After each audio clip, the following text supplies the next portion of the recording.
Anong ginagawa mo? Oh, nagtatanong ka pa talaga. Harang-harang ka sa daan. Xiangbei. Xiangbei, amoy lupa ka na naman. Ano bang naamoy mo? Amoy uod na naman siguro, no? 3 taon na akong binubuli ng grupong to. 3 araw ang nakalipas, pinagkakaisahan nila ako rito sa hardin. Pinalo nila ang ulo ko sa hagdan ng bato. Dahil doon, kinala ko na ang aking buhay. Nakabind na ang planting system. Newbie gift pack, natanggap na. Isang binhi ng ligaw na damo, naibigay na.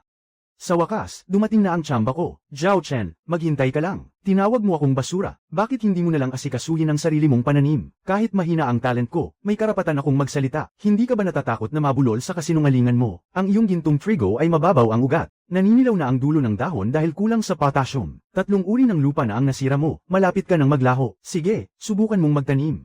Kapag wala kang napalago, umalis ka sa sekte Qingyan. Sige, magtatanim ako. Tingnan natin kung ano ang kaya ko. HMPH. Kapag nangyari yun, tatawagin kitang lolo. Sandali, alam mo ba kung ano ang itinanim ni Senior Zhao? 2 antas ng gintong trigo. Isang uri na wala pang nakakapagpalago sa loob ng 100 taon. Xiangbei, sumuko ka na habang maaga pa. Isuko mo na para may matira pang dangal sa'yo. Kapag natalo ka, talagang mapapaalis ka rito. Tapos ka na bang magdaldal? Umalis ka na. Nahaharangan mo ang liwanag. Kailangan ito ng sikat ng araw para sumibol. Daimang. Paano nangyari yun? Ang daimang ay nagaganap lang kapag mataas na antas ng pananim ang sumibol. Tingnan mo, tumingin ka.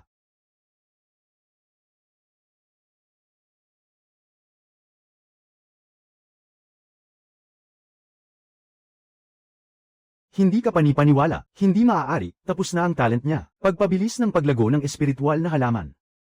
Zhao Chen, heto na ang ganti mo. Hala.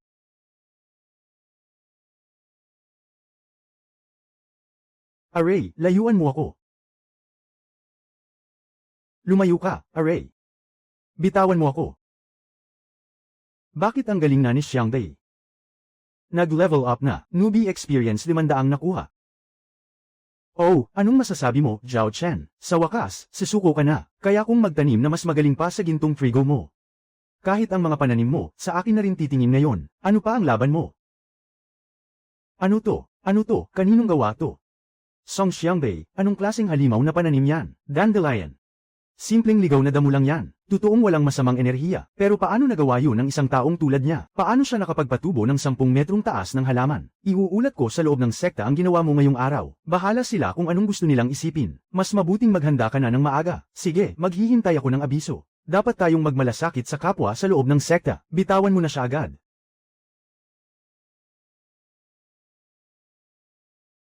Song Xiangbei. Maghintay ka lang sa akin. Dakilang Pen Atua, si Song Xiangbei na utusan sa labas, ngayong araw sa hardin. Nakapagpatubo siya ng 10 metrong dandelion. Nagdulot pa ito ng pagyanig ng lupa, at nang pumutok ang ulo ng halaman. Kumalat ang mga binhi sa paligid, na nagpalipad sa 3 disipulo ng sekta. Kinontrol din ni Song Xiangbei ang kanyang gintong trigo, at itinaas sa hangin si Zhao Chen. Ang batang yun na mahusay ang talent sa lupa ay siya nga. 3 taon na ang nakalipas, isang immortal ang nagpadala sa akin ng panaginip. Sa panaginip, sinabi ng immortal sa akin na ang sekte Qingyan ay magkakaroon ng isang napakagaling na alagad, mula sa isang hamak na pinagmulan. Ngunit makapagtatanim ng halamang aabot sa langit. 3 taon na ang nakalipas, sinabi mo na sa akin ang panaginip na ito. Noon, inakala kong panaginip lang yon. Matagal na ba siyang nasa labas ng sekta? 3 taon na, at puro katulong lang siya. Siya ang tagabuhat ng dumi at tagalinis ng lupa. Baka siya nga ang tinutukoy ng immortal. Obserbahan muna natin, saka na tayo magdesisyon. Elder Leo, isama mo siya sa panloob na sekta. Isama sa panloob na sekta, ang bata ay may sira sa espiritong ugat. Dakilang Pen Atua, hindi yata ito angkop. Elder Leo, basahin mo nga sa akin ang 2 tuntunin ng sekta, at ang 7 tuntunin din. Kung may alagad na may natatanging ambag sa agrikultura, pagkaraan ng rekomendasyon ng 3 tao, maaari siyang pumasok sa panloob na sekta. Walang gumamit noon, pero hindi ibig sabihin ay wala. Nakakita ka na ba ng halamang may kakayahang magpasabog ng 3 tao? Desidido na ang usaping ito. Bagamat naging alagad siya ng panloob na sekta, doon pa rin siya sa sirang kubo tumira, at bantayan ang bahaging lupang sira.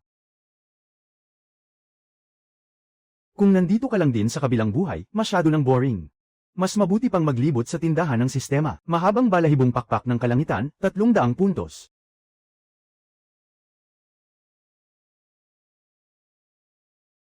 TSK. Saan namang masarap kainin ang mga uod na yan? Nakakapagsalita na ang daga at nang aalok pa ng pagkain. May sasabihin ako sa'yo, ang lupang nasa pintuan ba ay sa'yo? Sa akin, masyadong kaunti ang uod sa lupang yan. Sa 2 munang lupa, 46 lang. Alam mo ba ang sitwasyong ito? Sa likod ng bundok ng Sekte Chisao, isang pagbubungkal ko lang ay 200 na. Nagpapakahangin ka lang dyan. Ay, ang talino mo naman pala. Salamat at tinulungan mo akong bangkilan ang lupa. Binabati kita, Panginoon ng Silid, nakakuha ka na ng alaga. Espiritong ugat ng daga, antas langit. Hahaha, may alaga na ako. Kailan mo siya itinali? Panghihigpit yan sa akin. Gusto kong makita ang abogado. Nakatali na ang kontrata ng alaga. Mula ngayon, ikaw ay alaga ko na. Pumayag ba ako? Ireklamo kita.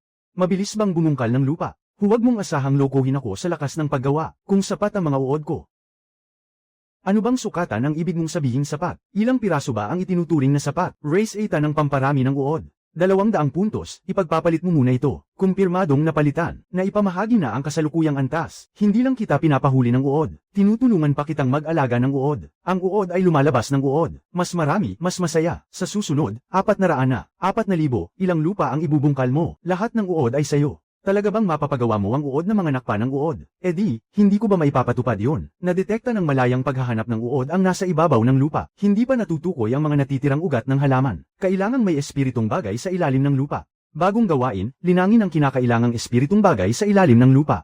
Aklat ng kasanayan sa pagpapabuti ng halaman. Dinodoble ang bisa ng binagong halaman. 3 patong na dagdag na bisa sa binagong halaman. Triple na patong na pampalakas. Pangunahing linya at pansuportang linya. Kaya pala bumaliktad na ang mundo at nagtanim ng uod. Munting daga, pumunta ka at magbungkal ng lupa. Anong munting daga? Ako ay isang daga. Mas matanda pa ako sa iyo ng ilang daang taon. Tawagin mo akong Ginoong Wang. Bilasan mo, Lao Huang, sumunod ka. Kailangan ko pang magtrabaho sa bukid kahit kalahatian na ng gabi. Nabubuwang na ako sa kakatanim. Paano naman ang mga uod? Hindi mo pa nasasabi. Napakataas ng 5 ito. Hindi bagay sa isang maliit na nilalang ang hindi pagkakaroon ng magandang ugnayan. Itong palpak na lupa na ito, malayo ang agwat kumpara sa likurang bundok ng Sekte Chisao. Yung lupa sa kabila ay puro itim na ang kulay. Puro bato at latak ang lupa mo. Sigurado ka bang may tatubo rito? Dapat muna tayong magtanim ng Taiyang Zoshan. Nakaandar na ang pagpapalaki. Ang Taiyang Zoshan ay kailangang tawaging ilalim ng lupa na tangkay. Tapos na ang pag-activate ng sigla. Nagsimula na ang paglago. Lao Huang, hukayin mo. Ngayon ay kalahatian na ng gabi, overtime na naman. Paano naman ang mga uod? Ikaw na ang hamukay ngayon. Itapon mo ang pamparaming gamot at ilibing mo sa lupa. Bukas ng umaga, baka umabot na sa 400 ang mga uod. Ay naku, bakit hindi mo sinabi ng mas maaga? Wala nang hahadlang sa akin. Tapos na, walang saysay ang bayad sa overtime na ito. Kapag kulang ang mga uod bukas, hintayin mo ang bibig ko. Ang ganda ng pag-usad ng Taiyang Zoshan, mas mabilis pa sa inaasahan. Sa bilis na ito, makakaani tayo kinabukasan. Ang sahod ko ngayon. Malaking dagdag na bayad sa overtime, at maliit naman ang pangkaraniwang sahod. Song Xiangbei. Noong huli, malas ang natsambahan mo, at nagtubo ka pa ng napakagandang dahon. Swerte lang yun. Zhao Chen, noong huli, hindi pa talaga natanggal ang pagkaingay mo. Ngayon, haharap ako sa iyo sa isang laban. Sa totoong kakayahan, isang uri ng halamang panlaban na may sunog na sili. Ikatlong antas na pambihira, 20 siling maanghang na kayang magbuga ng apoy ng kusa. Ang isang paso ng pulang apoy na sili na ito, 300 barya ang halaga. Sa isang mumunang palpak na lupa mo, 1 taon na walang money. Kaya mas mabuting sumuko ka na. Noong huli, swerte lang talaga. Sa pagkakataong ito, seryoso talaga si Kuya Zhao. Bilang tugon sa taos-puso mong imbitasyon, pumayag na ako. Pero may kondisyon ako, hahaha. Ikaw na hampas lupang ito, may gana ka pang maglagay ng kondisyon. Kung matalo ka, babaligtarin mo ang lupa kong ito ng isang buong ikot. Kamay lang ang gagamitin, bawal ang martilyo. Sa pagkakataong ito, si Kuya Zhao ang may dalang pulang mata na ahas. Pambansang panlaban na uri, 10 beses na mas malakas kaysa sa tansong ugat. Tiyak na hindi na kayang tiisin ni Song Xiangbei. Kakayanin mo pa ba? Kung matalo ka, lumayas ka sa Sekte Qinyan. Deal. Papasabog na maanghang na sili, 300 karanasan. May natitira pa bang 1,000 ipapapalit? Kumpirmahin ang palit ng buto ng papasabog na maanghang na sili na tig-iisa. Kasalukuyang karanasan na natitira, 700. Papasabog na maanghang na sili, 5 antas. Para sa mga halamang panlaban na nasa ibaba ng 3 antas, may matinding pagsupil sa uri ng species, na maaaring magdulot ng pagkawala ng kontrol at kusang pagkasunog. Pagsupil ng dugo sa 2 antas ang pagitan. Wala man lang karapatang tumayo sa tabi ng pulang apoy na sili. Tingnan mo nga. Ito ang totoong halamang panlaban. 20 ulo ng panlaban. Noong huling laban sa malaking paligsahan, 15 lang ang nakuha. Napakabilis ng pag-unlad ni Kuya Zhao. Hoy, nakita mo ba? 20 ulo ng panlaban, nasa pinakamataas na estado. Nasaan na ngayon ang papasabog mong maanghang na sili? Itanim mo nga. Hahaha, si Song Xiangbei talaga, si Song Xiangbei. 3 sili lang laban sa 20. Bumutbong si Kuya Zhao, hahaha. Yumandar na ang ahas ng pulang apoy.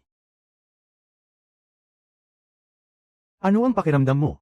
Hindi ako makahinga. Nasisiksik ito mula sa 4 na panig papunta sa gitna. Ano ba ang nangyayari? Ako pa ay isang 3 antas na espiritong pananim. Inaapi nito ang impormasyon ng uri, hinaharangan na nito ng tuluyan ang Fang Yuan Shiba, ang daanan ng espiritong Qi ng halamang maapoy na apoy. Ano ba ang nangyayari?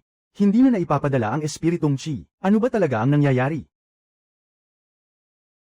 Ayun na nga, alam ko na. Noong una, si Po Gangying ang sumabog. Ngayong pagkakataon, ang sili ang siya ng nasusunog mismo. Tulong-tulong-tulong.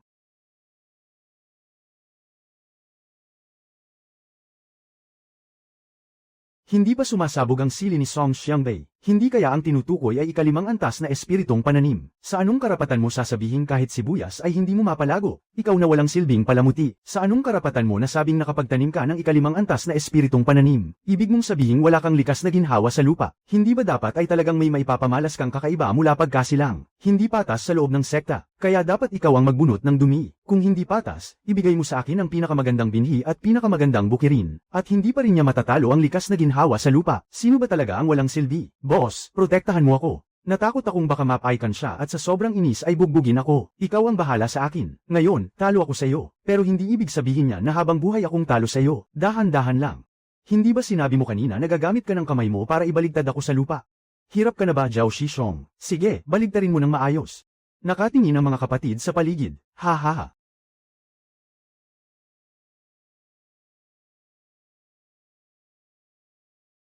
Talunin si Zhao Gan, karanasan sa pagsasaka dagdag 400, kasalukuyang natitira 1,100. Ha ha ha.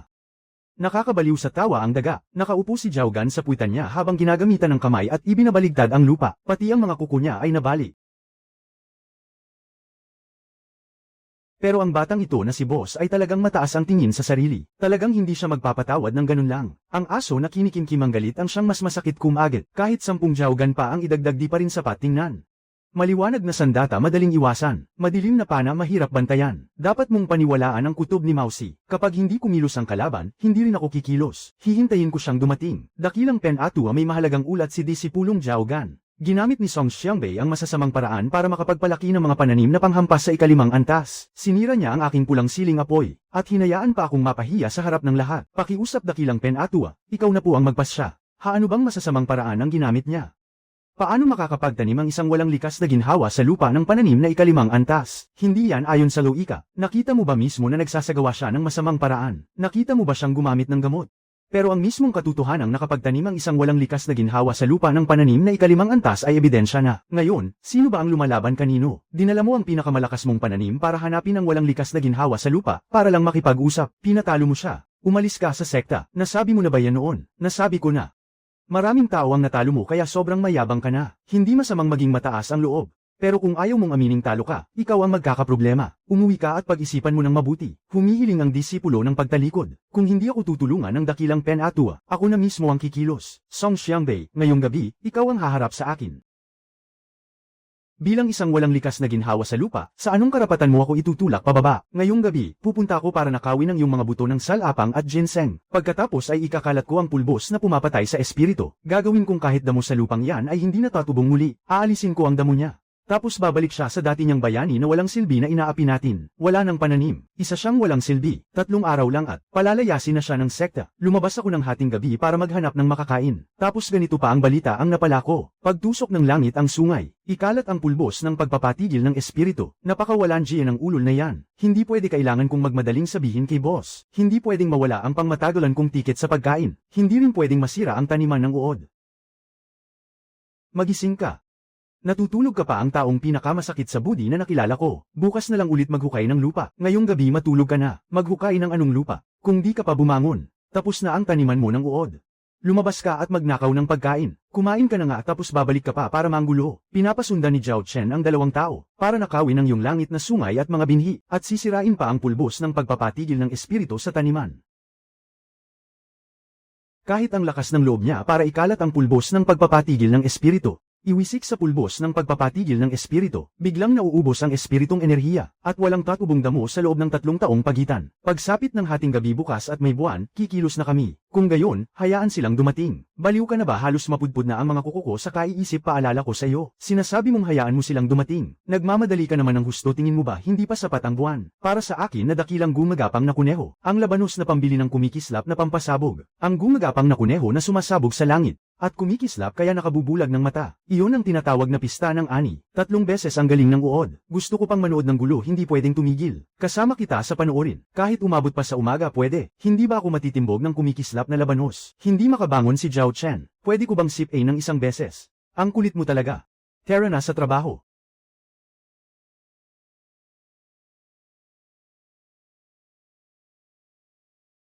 Zhao Chen.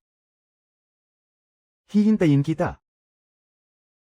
300 gumagapang na kuneho, 300 kumikislap na labanos, 600 kabuuan sakto, kumpirmadong ipagpapalit ang bagong antala sa usbong na gamot, pagkilos ng paglago dahil sa intensyon.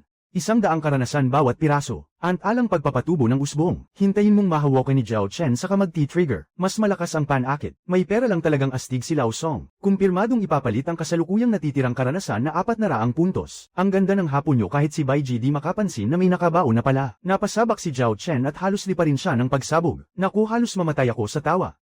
Baka dahil sa flash na bulag siya kaya napaupo na lang. Tama ang sinabi mo. Sobra ang pagtansya ko sa kanya. Bakit hindi pa siya dumarating? Talagang di marunong tumyupad sa usapan.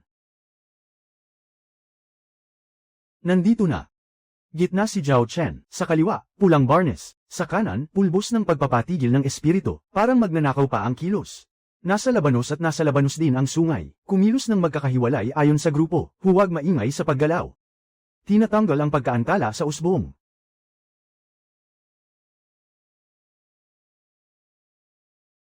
Ano ito? Ang pulbos ko ng pagpapatigil ng espiritu ay napunta lahat sa mata ko, nakakabulag. Hindi ko na makita. Asan ka na, Kuya Zhao? Dama pa siya at gumapang papunta sa berdeng labanos. 1, 2, 3, 4 na hakbang.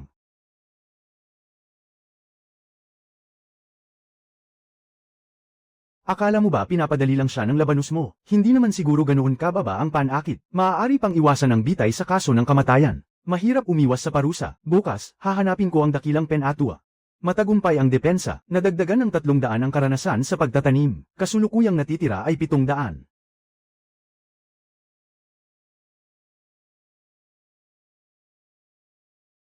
Buksan ang portal ng dakilang Pen-Atua. Kahapon ng gabi, may kasama si Zhao Chen na nagnakaw sa aking taniman. Gusto nilang nakawin ng sampalok na pampalakas ng espiritu. Nasugatan ka ba? At sila?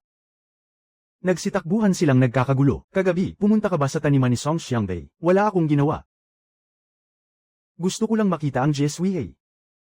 Alagad, 5 taon ka nang nasa sekte Qingyan. Ang pagtuturo ng sekta sa iyo ay pag-asa na maging tagapagtanim ka ng mga espiritong pananim. Hindi para maging isang magnanakaw. Masama ang ugali at baluktot ang loob. Hindi ka nararapat manatili sa sekta. Mula ngayong araw, palalayasin si Zhao Chen mula sa sekte Qingyan. At hindi na muling tatanggapin kailanman. Dakilang Pen-Atua.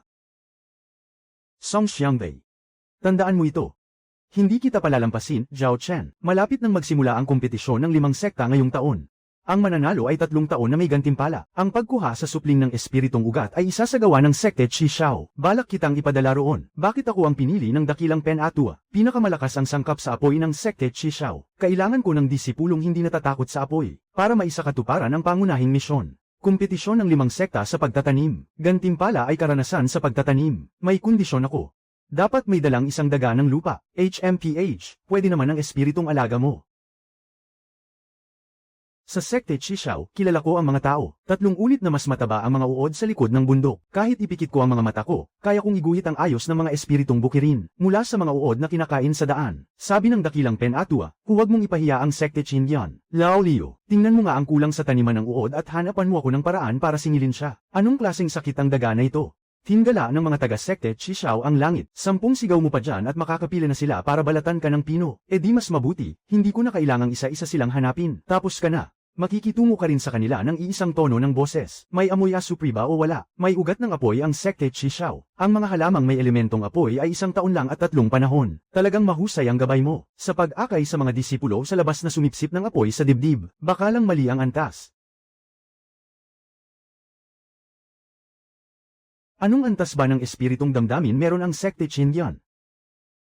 Basurang espiritong damdamin. Basurang espiritong damdamin, wala ng tao sa sekte Qingyan. Ito na ba ang pagsuko ng karapatan? Kayo bilang mga panauhin ay nakatayo lang sa tarangkahan at pinagtatawanan kami. Ako ang daga ng lupa na may pinakamataas na antas. Bakit parang pamilyar itong matandang daga na ito? Nasa taniman ng halamang gamot ang leader, pakipunta. Ay. Mukhang tapos na naman itong Jesui ngayong panahon. Hindi umabot sa 30% ang pagsibol. Hindi uubra ang lupang ito. Hindi sapat ang sustansya ng banlig. Kung 30% ang lalabas, swerte na. HMPH. Ang isang bante ng lupa lang, gusto nang iligtas ang taniman. Ano ang kaiba niyan sa pagwiwisik ng asin sa dagat? Isang saglit lang at makikita na ang bisa. Kung hindi ka naniniwala, subukan mo. Kung wala pa ring epekto makalipas ang isang saglit, huwag ka nang magsalita.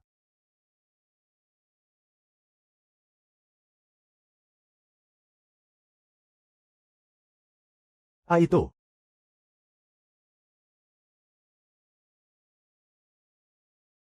Tawa ka na. Bakit hindi ka na tumatawa? Kakainig lang, hindi ba tawa? Malakas pa nga. Talagang nabuhay. Kailanman, hindi pa ako nakakita ng ganitong bilis ng paghilom. Kapatid, ang formula ng bante ng lupa na ito. Hindi uubra kung ang mismong puno ang mahina, hindi ang lupa ang may problema. Uod ba yan na ugat? Hukayin nga natin at tingnan. Alam mo ba kung gaano katibay ang ugat ng Jiuzuan Jinshen? Anong klase ng uod ba ang makakatusok dyan? Lalo na at likas ng pumapatay ng uod ang apoy sa lupa. 5 taon na. Lumaki na kasing tigas ng braso, nabulok na ang ugat ng ganyan. Sayang, baligtarin mo ang lupa at hanapin mo ako pagkatapos kitang pat-oven. Sino bang nagsabing magkakilala tayo? Bilasan mo at isama si Song Xiaodi at si Lao Huang para magpahinga sa itaas ng bahay. Ang bata ay sikat na ngayon. Maaari ko po bang itanong kung kayo si Song Xiangbei ng sekte Qingyan? Nais ko pong pitang na ninyo ang Frigid Soul Snow Lotus. Iyan ang iniwang alaala ng aking guro. Simula nang pumanaw ang guro, ganyan na yan palagi. 3 taon na at sinubukan ko na ang lahat ng paraan. Nakita ko na ang ganitong sintomas. Kulang ang bato sa lupa. Diligan mo itong garapon ng pulbos na buto gamit ang tubig. 3 beses lang, pwede na. 1 kilo bawat 1 litro ng tubig sa bawat pagkakataon. Iwisik sa mga dahon ng 3 beses. At wala ng problema. Ganoon lang ka-simple. Nakipagpirmahan ako sa 3 sekta. 3 taon kong ipon ang inubos ko. Hindi sapat ang pasasalamat ko. May utang sa inyo ang sekta Kangwo. Huwag ka nang umiyak. Si Lao Huang ang pinakaayaw makakita ng babaeng lumuluha. Pasensya na kanina lang si Song ay medyo naging tamad. Pumili ka na lang ng isang regalo mula sa imbakan. Matutulungan ka ni Boss Lao Huang na pumili. Sino ba ang bumibisita ng ganito kagabi? Ang istorbo sa pagkain ko ng hapunan. Ako si Bai Ji ng sekte Wan Huan. Nais ko pong humingi ng tulong sa pagtatanim ng sinaunang pananim. 6 na taon na, isa pa lang ang tumubo. Ngayon, gagamitin ko ang paraan ninyo at susubukan kong gambling ito.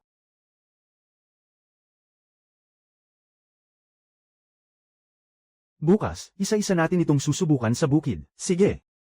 Ako na ang titingin para sa inyo. Kayo pala ay bagay na bagay kapag magkasama. Lao Huang, huwag kang magsalita ng kung ano-ano. Sige, lalabas na ako at magbabaligtad ng lupa. Kayo na lang ang mag-usap tungkol sa mga binhi. Kapatid Song, bukas ng umaga ako ang tatawag sa iyo. Lao Huang, bukas hati sa 2 ang mga uod. Ang Phoenix Tail Onion, ayon sa mga sinaunang tala, ay mahilig sa malamig at mamasa-masang lupa, pero ang balat ng binhi ay may patong na parang wax. Kaya hindi ito direktang may baon sa lupa, hindi pumapasok ang tubig, at hindi talaga ito tatubo kailanman. Hindi ko masisisi ang patong na parang wax. Sinubukan ko na ang 11 klase ng pambabad. Walang isa man ang gumana. Hindi kailangan ng pambabad na likido. Pagkabiyak ng balat, ibabad sa maligamgam na tubig ng kalahating oras. Ibaon at tatubo agad kinabukasan. Ang fire tongue orchid na ito ay hindi binhi. Ang tuyong bahagi sa labas ng mabilis na tangkay ang siyang binhi, hindi ang balat. Iyan ang susi sa pagtubo mula sa pagtulog. Bahagi ito ng tangkay.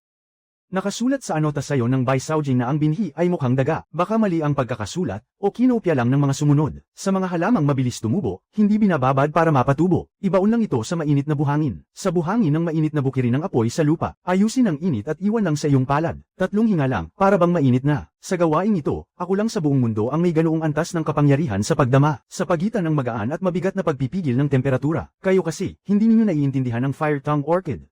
Ang bagay na 6 na taon nang hindi tumutubo sa sekte Wan Huan. Kapag hinawakan lang niya ng 2 beses, sinasabi na niyang tatubo. Ano ba, tatubo na nga. Fire tongue orchid talaga ito, tatubo na talaga. Bigyan mo ako ng kalahating oras para tingnan, hayaan mong tingnan ko. Ang moonlight vine na ito ang pinakasimple pero siya ring pinakamahirap. Bakit ito ay pananim na kasama ang iba? Kapag itinanim mag-isa, hindi ito tatubo. Ang liwanag ng buwan at mga baging ay kailangang ilagay sa matinding init at sa mga likidong inilalabas. Saka lang ito gagana. Sa mga lumang aklat, ang nakasulat tungkol sa nag-iisang pagsibol sa ilalim ng buwan ay hindi para sabihing siya ay likas na malamig at mataas ang loob. Ang mga taong sumusulat ng libro ay hindi pa siya nakita. Paano nila malalaman kung gaano siya katangkad? Ay, nabuhay silang tatlo. Suko na ako, talagang suko na ako. Ang taong ito ay isang Diyos na immortal. 7 sa 13 na walang tala ng mga larawan ng Feng Tu, Chou, Lanjiu at Liu Guang. Ngayong araw, nabuhay muli ang tatlong uri. Maraming salamat, Daoist Song. Kung sakaling may kailangan kayo sa hinaharap, Daoist Song, siguradong pupunta si Bai Ji sa tanggapan ng Tangga. Mabibigat ang sinabi ni Daoist Bai. Ang mga halamang ito ay mga usbong pa lang. Mamaya, isusulat ko ang plano ng pagtatanim at ibibigay ko sa iyo sa gabi. Dadalhin ko sa madaling araw. Mabibigat ang sinabi ni Daoist Bai. Kapag nakikipag-usap ka sa akin, hindi ganyan ang tono. Kapag kausap ako, parang pinaglalaroan lang ni Lao Huang ang lupa. Lao Huang, tumigil ka sa kakahukay ng mga bulate. Lao Huang, tumahimik ka. Bakit pagdating kay Bai Daoist, biglang lamang at pabulong ka magsalita? Iba ka talaga. Siya ay tao, ako ay isang daga. Kaya magkaiba ang traito. Nakababatang Lao Huang. Sabihin mo pa, ha? Kukunin na ni Daoist Song ang mga bulate mo bukas. Nakuha na niya. Kahapon, kalahati na ang nakuha niya. Kung bukas ay kukunin pa niya ako, magre-resign na ako. Ayoko na, mag-apply ako para tumalo ng sekta papunta sa sekta Wanhuan. By Daoist, marami ba talaga ang bulate sa sekta ninyo? Napansin na ito ng junior disciple na yun. Kanina, mali ang pakiramdam ko sa tingin niya. Hoy, sinampal na ba niya o hindi? Hindi man lang natawa ang iba sa kanya. Parang kakaiba ang dating. Nakakubli na ang napakagaling na pagbabalik ng tagsibol, tapos 3 bahagi pa. Kapag natapos mo ito, bibigyan ka ng 500 balanse. Sige na, tapos na ang trabaho. Pangalawang sekta master na si Song Xiangbei. Nabuhay muli ang 3 nawawalang bagay ng sekta Wanhuan sa harap ng lahat, mula sa basag na balat hanggang sa usbong. Hindi aabot ng isang sandali. Kahapon, nailigtas niya ang lupang may 9 na pagbabagong gintong katawan. Ngayon, nabuhay muli ang sinaunang bagay ng panahon ng kapanganakan. Sa totoo lang, saan ba talaga nanggaling si Song Xiangbei na ito? Ang piyang ng loob ng sekta Qinyan, si Luyan. Ang matandang yun mismo ang nag-alok sa kanya bilang panauhing pandangal. Tapos pinapante pa siya para pumili ng mga kayamanan. Sa paningin ni Luyan, wala na ba ako bilang pangalawang sekta master? Ang tungkulin ng pangalawang sekta master sa pagpupulong ng mga pantas ay nakatakda na sa susunod na araw. Ang labanan sa entablado ng sekta master ng sekta Qishao. Baka hindi rin niya ito masupil. Kapag nakuha ng sekta Qinyan ang 3 taong karapatan sa pag-aani ng espiritong ugat, tapos na. Ito ang itinakdang binhi para sa pagpupulong ng mga pantas ngayong taon. Bawat sekta ay may tig-iisang supot. Pangalawang sekta master, ibig ninyong sabihin ay ang mga binhi, o ang mga binhi ay nasagi lang ng apoy. Hindi naman nasunog ng todo. Namaga lang ang loob, pero matagal ng hinog. Ang ibang sekta, wala akong pakialam. Tandaan ninyo, bago makuha ni Song Xiangbei ang mga binhi, ang supot na ito ay hindi maaaring mapunta sa ikalawang tao. Naiintindihan po ng inyong lingkod. Ang dating espiritong bukirin ay natabunan ng yelong puti at apoy. Kahit gaano pa kahusay ang lumang teknik, kailangan pa rin ng binhi. Kung walang binhi, wala rin. Walang binhi. Tingnan ko nga kung paano ka mananalo. Song Xiangbei, gusto kong makita kung paano ka mananalo. Opisyal nang nagsimula ang pamamahagi ng binhi sa pagpupulong ng mga pantas. Ang mga sinaunang binhi ng pulang mata ng sekta Qinyan. Hindi tama ang binhing ito. Song Xiangbei, ano ba ang sinasabi mo? Ang mga binhi ng lambak ng Qian ay naprito na. May mga paso at bitak ang labas. Amoy piniritong mga butil. Kapag itinanim, hindi na sila tatubo. Palayain ninyo ang mga binhi at ako na mismo ang mag-iingat at mamamahagi. Kaisang ugali ng mga martial sect. Sabi mo nang naprito nga. Natalo na naman ang sekte Qinyan. Gusto mo pang manlamang at kumuha ng tubig. Walang usbong na tumutubo. Talagang naiho ng husto. Mula simula hanggang dulo, ikaw ang bahala sa mga binhi. Ano bang nangyari? Imposible ito. Siguradong nahulog ni Song Xiangbei ang sarili niyang supot. Nagkamay siya noong kinukuha niya ang mga binhi. Sector leader, may sasabihin ako. Pinatawag ako ng vice sect leader sa silid sa gilid. Kinuha niya sa kabinet na bakal ang isang supot ng binhi ng pulang apoy na butil. Pinainit niya yon gamit ang espiritual na lakas ng aming raming. Hindi malusog ang panlabas. Patay na lahat ang mga usbong. Inutusan niya akong personal na ibigay ang supot ng binhi na ito kay Song Xiangbei. Sabi niya, basta hindi tumubo ang mga binhi, hindi matatalo ng sekte Qinyan. Ang karapatan sa pagkuha ng espiritual na ugat ay hindi pwedeng isuko. Bumabuga ka lang ng salita. Sinasabi mong utos ko yon. Saan ang ebidensya? Alam kong marami na akong nagawa para kay vice sect leader. Balang araw, baka hindi na niya ako itira. Kaya bago ako pumasok sa side hall noong araw na yon, itinatago ko na ang pangkintab na bato. Ang binhi pa rin. Nainitan lang ng kaunti, hindi blackened ang balat. Luto na ang laman sa loob, mga binhing na iho. Mukha lang maganda sa labas, pero kapag naitanim, hinding-hindi natatubo. Wala na akong pakialam sa ibang sekta. Ang supot na ito ng binhi mula sa sekte Qinyan, ikaw mismo ang nagpadala. Ang batch ng espiritual na patabang kinuha mula sa loob ng sekta. May resibo ka ba noon? Sinunog ko mismo ang ledger ng alokasyon ng espiritual na bato sa bulwagan ng matatanda. Naitago mo ba ng maayos ang mga pahina ng lumang libro na hiniram ng sekte Wanhuan? Kapag may nakahuli niyan, patay tayong dalawa. Kung makagat ka rin sa alokasyon ng espiritual na bato, kahit ang mga lingkod ay ginagapang mo. Kaya pala noong nakaraang taon, ang 10 sako ng gulay na kinuha ko ay kalahating sako na lang ang natira. Ang mga pahina ng lumang aklat na hiniram ng sekta namin at ipinadala sa sekte Qishao. Hanggang ngayon, hindi pa rin naibabalik. Tinago pala ito ng vice sect leader. Habaran ninyo ang kasuutan ng kanyang vice sect leader. Ayon sa batas ng 5 sekta, ang mandaya ay agad natatanggalan ng tungkulin, magnakaw ng espiritual na bato at espiritual na pataba, tungkol sa mga nakatagong sipi at pahina ng libro, paghiram at pagpoposture sa mga lumang aklat, at ihahatid sa hukuman ng parusa. 3 sala, sabay na paglilitis. Paano mo nalaman? Malalaman mo rin agad. Ako ang nagbubukid ng lupa. Masyadong maluwag ang pamamalakad ni Ginoong Lu, hanggang dito na ang korupsyon. Napahiya mo ang 4 na sekta. Ngayon, sa harap ng 5 sekta, linisin muna ng sekte Qishao ang sarili nila. Ibalik ng buo ang lahat ng espiritual na bato at espiritual na pataba. Isauli ang mga orihinal na pahina ng lumang aklat ng sekte Wanhuan. Ang mga sangkot ay parurusahan ng mabigat at walang palusot. Ang mandaya ay sariling gawa ng vice sect leader, sektong leader Lu. Ikaw na ang bahala rito. Sa harap ng 5 sekta, ang sekte Qishao, pinananatili ang kwalipikasyon sa paligsahan. May papalit sa sekte Qinyan ng mga binhi. Ako mismo ang gumawa ng pambabad na likido, ginamit ang pangpantig na sangkap na kinuha mula sa natitirang ugat ng Tiangsu. Dinagdagan ng kaunting elementong pantetag ng halamang pamparami ng bulate, hinalo sa proporsyong 3-1, para mapabilis ang pag-usbong ng mga usbong, at paikliin ang panahon ng pagbubuhos. Ang karaniwang nilulutong pulang apoy na lumang variety ay kailangan ng 3 sandali ng orasan. Sa pagbabad na ito, 1 iglap lang. Astig ka talaga, Song. Milyong ani.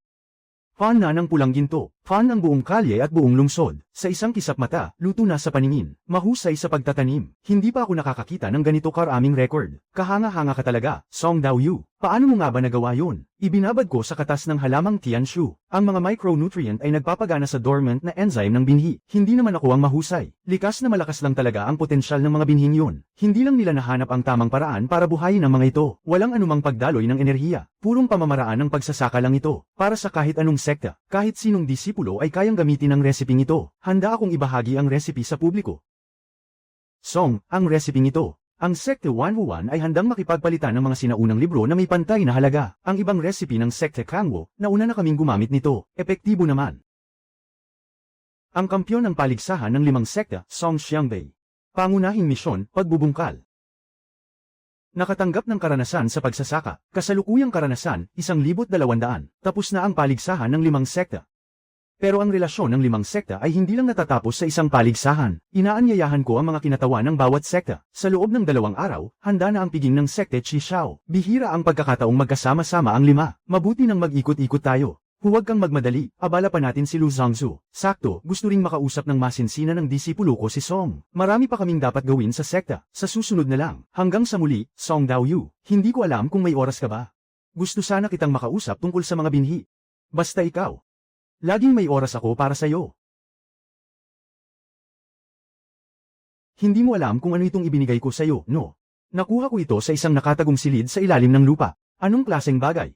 Grabe ang seguridad sa silid na yun, akala mo naman may nagnanakaw. Bakal na pinto at tansong kandado. 3 patong ang pundasyon, pero walang saping bato. Walang saping bato, kaya inimbita mo lang ako papasok. Hinalukay mo ang pundasyon ng ingat yaman nila. Anong hinalukay? Nagdaan lang ako roon. Talagang nagdaan lang. Naaalala mo ba, nang sabihin ni Luyan sa harap ng lahat, na hinahayaan kanyang kumuha ng kahit isang gamit sa ingat yaman ng sekte Qishao? Ako mismo ang papasok para pumili, hindi yung ikaw ang dadaloy mula sa ilalim ng lupa sa hating gabi. May pinagkaiba ba yun? Ikaw at ako, hindi naman tayo magkapareho ng pakay. Isa pa, sobrang abala mo. Saan ka pa kukuha ng oras para mamili? Ako na ang bahala para sa'yo. Tipid sa oras at pagod, huwag mo na akong pasalamatan. Aray, nagmamalasakit na nga akong kunin ang bagay na yan para sa'yo. Sasalubungin mo pa ako ng suntok. Matagal ko nang naamoy ang jade na ito. Hindi bababa sa 10,000 taon. Isang kayamanan mula 10,000 taon na ang nakaraan. Hindi ko man lang ito ipapahawak sa kung sino lang. Yumay, 10,000 taon na ang nakaraan, kahit mga ordinaryong tao ay kayang magtanim nito. Hindi na kailangan ng espesyal na lupa, walang nagagamit na lakas. Aani ka ng 300 libra bawat ektarya. Bukid ng Yumay, nagagawa itong itanim ng mga ordinaryong tao. Walang nasasayang na enerhiya. 10,000 taon ang nakaraan, may isang uri ng tanim na tinatawag na Yumay. Ang mga ordinaryong tao mismo ang nagtatanim at nag-aani nito. Pero kalaunan, naglaho ang Yumay. Ngayon, ang mga ordinaryong tao ay kailangan na lang maging mga tagasilbi sa sekta. Kaya pala dahil wala na palang Yumay. Kung maibabalik lang ang isang katulad nito, hindi na kailangang magpaalipin ng mga ordinaryong tao sa iba. Na-trigger ang nakatagong misyon. Buhayin ang Yumay. Nilalaman ng misyon, palaguin ang Yumay na naglaho na ng 10,000 taon. Permanenteng naka-unlock ang karapatang magpalago ng binhi ng Yumay. Karagdagang gantimpala, by G. Antas ng pagkakaibigan dagdag 100. Ha, paano ang reward? Batay sa recent na kilos ng host, ang system na ito ay nagsagawa ng data analysis. Tama na, huwag mo nang suriin. Nadagdagan ng 100 ang friendship points ni Bai G. Ha ha ha ha. Di na makatagal ang system. Kahit ang system, pakiramdam ay dapat kayo na. Ikaw rin, tumahimik ka. Magulo na ang sistema, parang kalat na drama, pero medyo okay. May kakaiba at ang tigas ng tunog ng Pajiling. Boss, sabihin mo nga ng totoo, yung pagkunot ng noo mo kanina, hindi dahil sa kakaiba ang reward, di ba? Dahil ba nabutas ka ng system? Pumunta ka kay Sect Master Lu. Hindi pangkaraniwan ang Jade Sleep na ito, kailangang may magsabi sa kanya. Palitan natin ang usapan. Bukas, dadagdagan ko pa ng kalahati ang mga uod. Dagdagan mo na, Yumay, noong bata ako, narinig ko sa nanay ko na, ang nanay mo. Ipinanganak ako sa isang baryo sa paanan ng bundok ng Sekte Chishao. Habang buhay na nagtanim ng lupa ang nanay ko. Sabi niya, noong unang panahon may bagay na tinatawag na Yumay. Hindi na kailangang patabain pa. Itapon mo lang, tatubo na. Akala ko alamat lang yun. Gusto mabuhay ulit ang Yumay. Kung kailangan ng tao, may maibibigay ako. Kung lupa ang kailangan, akin na rin. Ang Spirit Stones, hindi lang dahil gusto kitang tulungan. Ayos. Ipapaabot ko ito sa dakilang Penatua, manatili sa Sekte Chishao at palaguin ang Yumay. Ang mga susunod na bagay, pakiayos na lang ng sekta. Boss, mula madaling araw hanggang hapon ka nagtrabaho, hindi mo man lang itinaas ang ulo mo. Tingnan mo ang mesa na to. Walang numero ang mga supot ng buto, blanko rin ang talaan. Maghagis ka ng isang piraso ng kutsilyo at PC, kailangan mo ng katulong. Alam ko na kailangan mo ng masinop na tao, kasing linis ng buhok. Hindi pwedeng ako na itong magaspang na parang manero. Kailangan yung marunong sumulat, at marunong maglista. Isang beses mo lang sabihin, tatandaan na agad. Yung kahit may bibig, pero walang tunog kapag nangangagat ng lapis. Diretsyong sabihin mo na lang ang pangalan ni Bai G. Wala naman akong sinabi ah.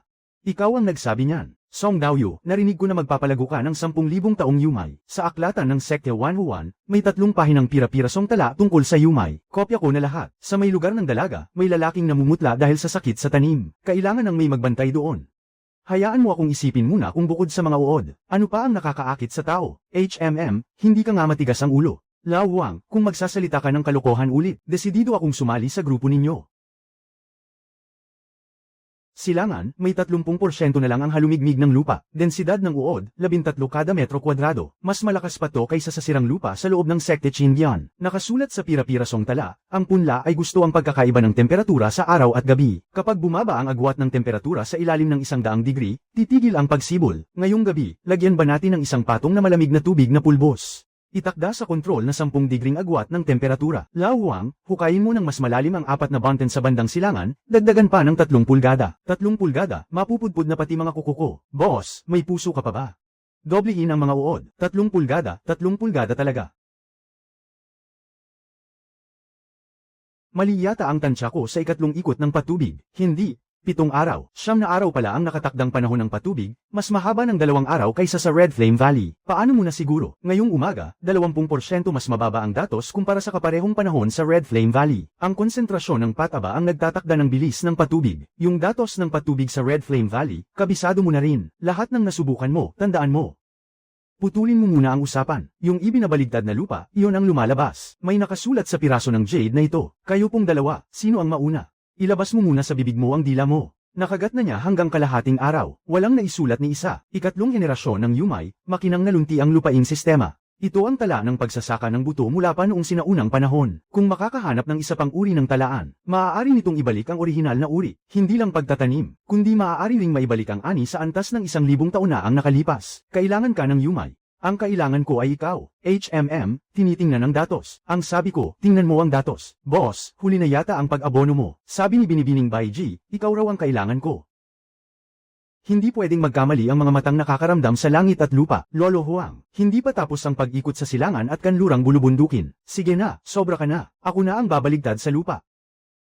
177 butil ng unang uri. 168 butil ng ikalawang uri. 24 na butil lang ng ikatlong uri. Kabuuan, 132 butil. Boss, hindi ba busog ang ikatlong uri? Kwentahin natin ang karaniwang ani ng tatlong bulubundukin. Mas mababa pa ng 184 na gin. Mabuti ang tubig. Mabuti ang sikat ng araw. Mabuti ang binhi. Pero ang bigkis ng yumay na tumubo. Hindi pa rin kasing higpit ng busog na busog noon. Ito ang yumay. Pero hindi pwede. Gaano ba kalaki ang ani? Noong 1,000 taon na ang nakalipas, magkano ba? 300 gin at 300 gin, at ang diferensya sa 184 na gin ay hindi lang isa't kalahating liyang. Kung ang isang ektarya ng yumay ay 184 na gin, sapat ba yun para kainin ng mga tao? Hindi sapat kahit para sa pamilyang may 5 katao. Kailangan nila ng hindi bababa sa 250 gin ng butil kada taon. E ano naman kung yumay yan? Kapakinabangan na ang 184 na gin, hindi ba kulang pa? Pero noon, kahit isang gin ng yumay, hindi nila mapatubo. Ang magtanim ng karaniwang tuyong butil, hindi rin mabusog. Noong 1,000 taon na ang nakalipas, 300 gin kada ektarya ang yumay. Ang naitubo natin ay 184 lang. Walang problema sa binhi, walang problema sa tubig. Saan ba nagkaproblema? Nag-degenerate na ang uri. Ibig sabihin, wala na yung susi sa halong pollination. Ang yumay ay tuluyan ng tama ba? 184 na gin. E paano naman ang puting papel? Anong tawag doon at saan tumutubo? Noong nagbubungkal ako ng lupa, pansinin mo yon. Sa piraso ng jade, halo lang ang nakasulat. Walang nakasulat na pangalan ng talaan. 12,000 taon na ang nakalipas. Malamang, tuluyan na itong nawala. Ang 184 na gin ay hindi na masama, huwag kang panghinaan ng loob. Hindi ko na maisusulat ang linyang ito. Ang yumay ba ay muling nabuhay? Buhay ba ito ng buo o hindi? Kung ganoon, huwag na muna nating isulat. Tapos na yan. Kayo, hindi ba laging may mga pakulo? Bakit pagdating sa yumay, sumuko na ba o hindi? Jeswie. Talagang umiiral pa ang taong ito. Kung pwede siya noon na makipaghalo sa pollination, pwede rin siya ngayon matapos ang 1,000 taon. Kung gayon, humanap tayo ng paraan para buhayin siya. Lahat ng lugar sa Kalatas na may binanggit na Jeswie, hanapin nating lahat. Anong utos ninyo sa akin? Isang bakas na kasing liit ng hibla, hindi pwedeng may makaligtas. Sige. Hindi pa naabot ng ani ng yumay ang target. Nakatagong misyon, buhayin ang yumay. Pag umabot sa 60% ang progreso, pakisuyo sa host na hanapin ang halo ng mga lalaking at babaeng bulaklak. Kumpletuhin ang panghuling pagpapalakas. Alam ko. Kalahating oras ka nang nakatingin sa sirang jade na yan. May nakita ka ba? Yumay 9th generation breeding sequence. Kung mahanap ang orihinal na parent na yun, maaaring maibalik ang orihinal na uri. At ang ani bawat mo ay mas mapapabuti pa. Ilang beses mo nang inulit ang linyang yan. Hanapin mo na lang, di ba? Kaya mo namang buhayin ang yumay na naubos na ng 10,000 taon. Hindi ba die-off lang para sa'yo ang maghanap ng parent? Ang isinulat lang sa jade tablet ay mga tala ng hybrid. Malamang naubos na rin ang bagay na yon. Kaya, ano ang gagawin? Ang ani ng yumay na inani mo ay hindi naman ganoon kaunti, pero hindi pa rin sapat. Kung ganoon, tanungin mo ang sistema, mayroon ba niyan? Ang mga bagay na hindi nabibili sa tindahan, direktang hingin mo sa kanya, kaya kanyang hilahin mula sa ibang mundo. Hindi kaya mayroon siyang Jeswie. Punong abala, ang sistemang ito ay may huling punla ng Jeswie. Ngunit hindi ito sakop ng redemption sa shop. Paano mo ibibigay sa akin? Kailangan mong ibawas ang lahat ng karanasan sa taniman. Ang kasalukuyang balanse ay 3,200. Gawing 0. Sige na, karagdagang kondisyon, ibinabalik ang lahat ng gantimpala ng misyon. Sige. Huling kondisyon, mawawalan ang punong abala ng kwalifikasyon para sa system binding. Tuluyang babalik sa dati niyang pagiging inutil. Gusto mo pa ring ipalit? Nanggaling ako sa ibang mundo. Sa mundong yon, lahat ng tao ay nabubusog. Ipapalit ko ang lahat ng ari-arian ko, kahit maibalik ako sa pagiging inutil. Kasama na akong babalik ako sa pagiging inutil. Kahit hindi na ako makapagtanim ulit, okay lang. Ibigay mo sa akin ang Jeswie. Dapat mayroon ng mga mortal. Ang yumay na kayang mag-ani ng 300 cat-eyes bawat mo. Hindi ako nagkamali sa pagpili ng tao. Ang punla ng Jeswie ay naibigay na. Lahat ng gantimpala sa karanasan sa taniman ng punong abala ay naipareserba. Ang kwalifikasyon para sa system binding ay panghabang buhay na irereserba. Hindi ka iiwan ng sistemang ito. Kaya pala, sinusubukan ka ng Jeswie. Pumasa ka. Sasabihin mo sa kanya bukas. Kanino ko sasabihin? Ang plano para sa pagpapatubo ng Jeswie ay kailangan ng katulong. Tama. Bukas, pupuntahan mo ang iyong kasintahan. Sabihin mo sa kanya ang magandang balitang ito. Lao Huang, kung maglakas loob kang magsalita ng ganyan sa harap ni Binibining Bai Ji, huwag mong asahan na makakakuha ka pa ng uod mula sa akin. Sige. Susuko ako. Song Xiangbei, napakaaga mo ngayong araw. Dahil may ipapakita ko sa'yo. Ito ang ugat ng Yumay, ang nakasulat sa sinaunang aklat, 9 na ikot bawat taon, ikot, puno, ito ang Jeswie. Ito ang Jeswie, nakuha ko kagabi. Ang Jeswie ay naubos na ng 12,000 taon. Saan galing ang iyong sistema? May sistema ako sa katawan ko. Ang lahat ng mga bagay na yon dati ay galing sa sistema, hindi ako henyo. Tunay ang pagiging inutil ko. Hindi ko kayang buhayin kahit sibuyas. Kagabi, pinasabi ako ng sistema na ipagpalit ang lahat ng ari-arian ko para sa butong ito. Tinatanong niya ako kung gusto ko pa ring ipalit. Bakit? Dahil kung may Jeswie, ang ani ng Yumay ay aabot sa 300 katays bawat mo. Ang pamilya ng isang mortal na may 5 miyembro ay nagtatanim sa isang muna lupa, sapat na para sa buong taon. Hindi ka taga-mundong ito. Tama, ang buto sa kamay mo, ang sistemang sinasabi mo, ang mga resipe na walang nakakaalam dati, at ang iyong pag-aalala para sa mga mortal, pati na rin sa mga matatanda at punong sekta. Walang sino man ang nagmamalasakit sa kung nabubusog ang mga mortal na tulad mo. Ako ba ay hindi tao sa mundong ito? Galing ako sa ibang mundo. Doon, walang nangangailangan ng berdeng daliri para makapagtanim. Kaya pala ang dami mong alam na hindi alam ng iba. Kaya pala sobrang kapit mo sa pagtatanim ng mga ordinaryong tao. Kaya pala ikaw na taong ito. Minsan ang pananalita at gawain mo ay talagang hindi tugma sa lahat. Bakit hindi mo agad sinabi sa akin? Takot ka bang ituring kitang halimaw? Ipalit mo ang lahat ng yaman mo para sa isang butil ng binhi ng Jeswie, para lang mapasagana ang isang munang lupa ng mahigit 100 jin. Kahit ganoon, matatawag pa ring mabuting halimaw ang ganitong tao. Hindi ba ako lumabas ng hindi sa tamang oras? Wala bang kondisyon para sa pagpapatubo? Plano ng paghahalo ng pananim. Ang mga ito, isa-isa nating tatapusin ng maayos. Halo-halong pananim isa, solong tanim na 182 butil, 2 daliri ng butil na palay. Halo-halong pananim 2, solong tanim na 169 na butil, 1 daliri at kalahati ng butil na palay. Halo-halong pananim 3, sa punong iyon ng boss, solong tanim na 196 na butil, 1 daliri at kalahati ng butil na palay. Kumpara sa nakasulat sa Jade Sleep, ang ani ay naging 9 na ikot ng buhay, mas mataas lang ng mahigit 100 butil kaysa sa Jeswie.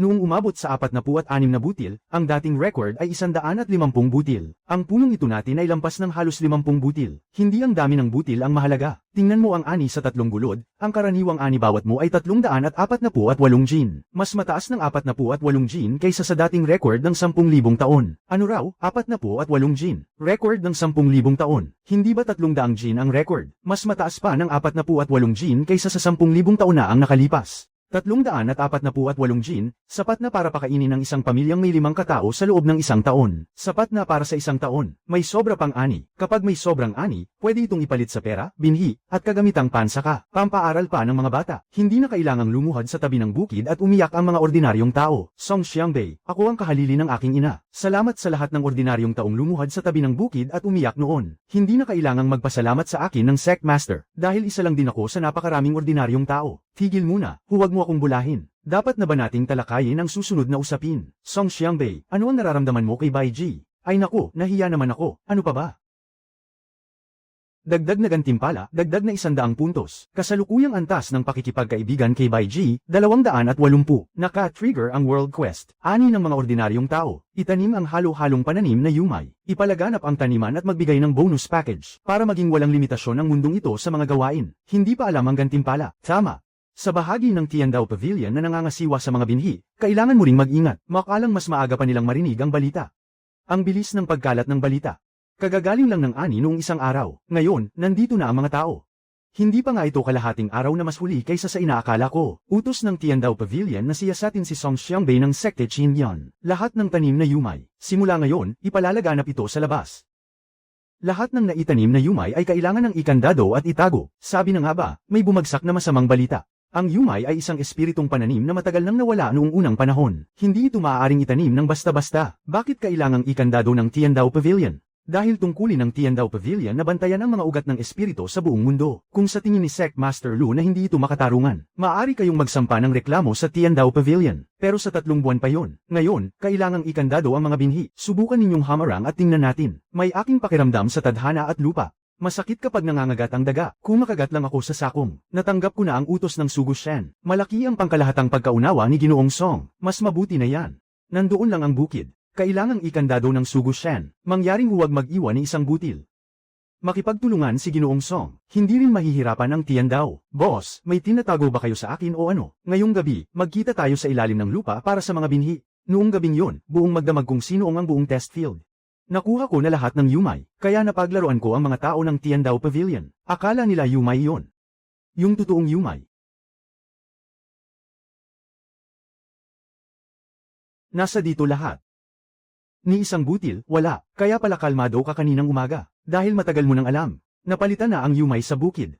Pero naaalala ko noong gabi bago yon. Sinabi ni Lao Huang na hindi ka naman pumunta sa test field. Noong gabing ibinalik ang produksyon. Dumating si Sekta Master Lu para hanapin ako sa courtyard. Ang ibig kong sabihin, hindi ko na napigilan ang balita. Pinakamabilis, bukas. Pinakahuli, sa makalawa. Darating na ang mga tao ng Tiandao Pavilion. Tinanong ko siya noon ng pangalawang tanong. Kung ikaw si Shen Shen ng Tiandao, ano ang gagawin mo? Sabi ko, isang palayok ng matabang lupa ang dalhin para masuri. Ang ikatlong tanong naman ay, paano kung wala ng yumay sa bukid? Kaya noong gabing yon, nagkaisa na kayong dalawa. Si Sekta Master Lu ang bahala sa aksyon. Ako ang bahala sa pag-arte sa harap ni Shen Shen. Pati ako, nililihim mo. Huwag kang magtampo, Bai Ji. Ako ang nagbilin kay Song Daoist. Habang mas kakaunti ang nakakaalam, mas totoong tingnan. Si Lao Huang ang hamarang sa taniman noon. Hindi yun planado ng maaga. Pero hindi mo alam. Hindi malalaman ni Shen Shen yun. Ang nakita niya ay totoong reaksyon. Sa susunod, sabihan mo ako ng maaga. Ako ang makikipagsabayan sa iyo. Mula ngayon, wala na akong itatago sa iyo. Oy, ako si Mausi. Busog na ang asong kumakain ng dumi. Ngayong gabi. Samantalahin natin ang dilim. Dalhin natin ang mga halo-halong binhi ng yumay sa mga ordinaryong tao. Sa nayo ng sanli, nung nagbubungkal ako sa araw, nahawakan ko na yon. Mas mataas pa sa tao ang mga damo sa bukid. May matandang nakaluhod sa tabi ng balon at umiiyak. Pagkatapos umiyak, pinunasan niya ang mukha gamit ang manggas. Tapos bumunot ulit siya ng damo. Bunot isa, tingin isang beses sa langit. Ngayong gabi, dadalhin natin sa kanila ang pag-asa.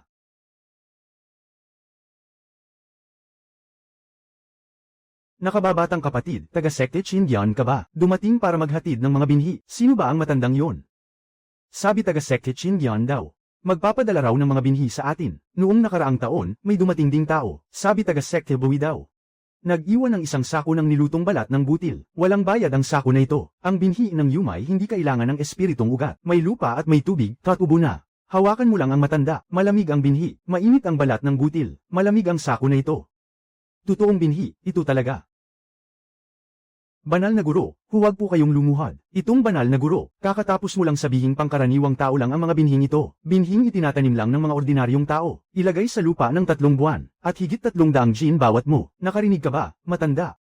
Hindi na kailangang magutom ang bahay namin. Banal na guro, paano ba ito itatanim? Lalim na 2 daliri.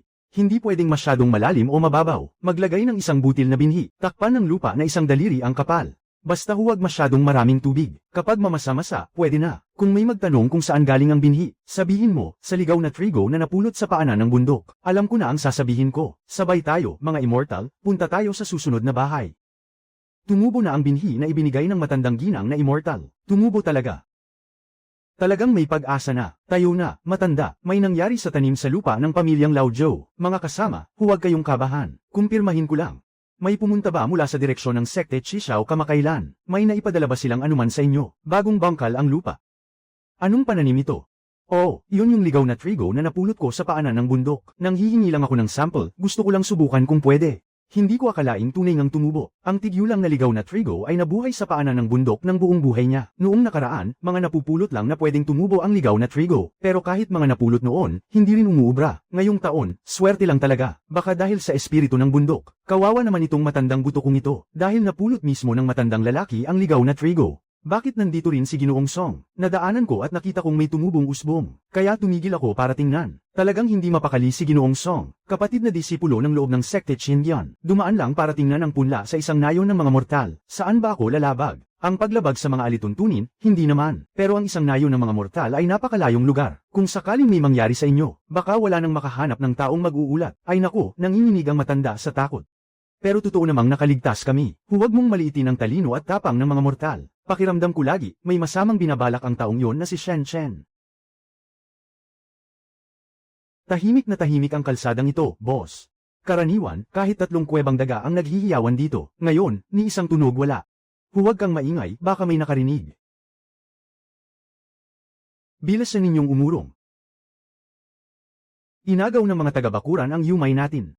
Sira na ba ang ulo mo? Ninakaw ang mga binhi, tapos tumatawa ka pa rin. Ang nasa sako ay mga butong labanos. Pinahanda ko kay Bai Ji ang 2 batch ng totoong binhi. Pinapanta ko ang personal na disipulo ng sekta para magkalat sa bundok. Ako ang may pasan ng 1 batch. Ang dinadaanan ko ang pinaka-obvious na ruta. Kaya pala sinadya mong lumabas ngayong gabi para manakit. Kailangan talagang may magsilbing pambale. Kung hindi ako dadaan dito, maghahalugog sila sa iba pang ruta. Ha ha ha ha. Ang lakas ng loob ng mga bulok na yon, mang-ambush pa talaga. Bawiin ninyo ang 6 na sako ng butong labanos. Isipin mo na lang kung anong magiging reaksyon nila kapag itinanim nila yon. Siguradong mamumutla sila. Mas tuso ka talaga, bata. Sinasabi mo lang na nagpakaabala ako ng walang saysay. Sa totoo lang, gusto kong sabihin sa inyo, sa mga huling araw na ito, hindi kayo kakain ng mga insekto o kaya'y naglalakad lang para magpalipas ng oras. Mga abalang-abala.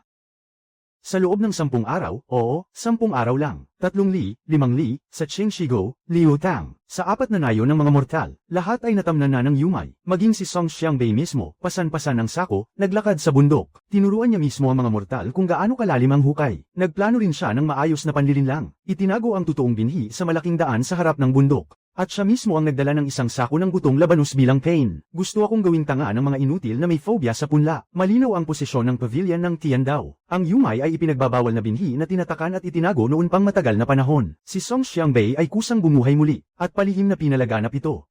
Itinuro niya sa mga mortal ang pagtatanim ng mga pananim na espiritual. Hahatulan ka sa 3 kasalanan. Sino ang nagbigay sa inyo ng basehan para ipagbawal ang pagtatanim, Sagong Shen? Ang Yumai ay kinulong ng pavilion ng Tiandao sa loob ng 10,000 taon. Iyan ang pinakamalakas ninyong basehan. Ano ba ang tunay na dahilan ng pagkakakulong nito? Kung patuloy nakakalingain ng sekte Qindian ang mga ito, mauuna naming kakanselahin ang inyong kota sa lupain. Susunod na ang mga binhi ng tubig ng sekte Bishui, at ang karapatang magbasa ng mga sinaunang kasulatan ng sekte Wanhuan, pati na ang pataba ng sekte Kangwu. Kahit ang mga binhing nakalaan para sa Spirit Stones, hindi rin makakaligtas. Lahat ng sumasalungat, wawasakin. Sagong Shen, si Song Xiangbei ay disipulo ng loob ng aming sekte Qindian. Ang pagtatanim niya ng Yumai ay naganap sa loob ng bulwagan ng eksperimento ng sekte Qishao. Ang kota sa pagtatanim ng 2 sekteng ito, balak bang kanselahin ng pavilion ng Tiandao ng sabay? Dakilang Pen Atua, tinatakot niyo ba ang pavilion ng Tiandao?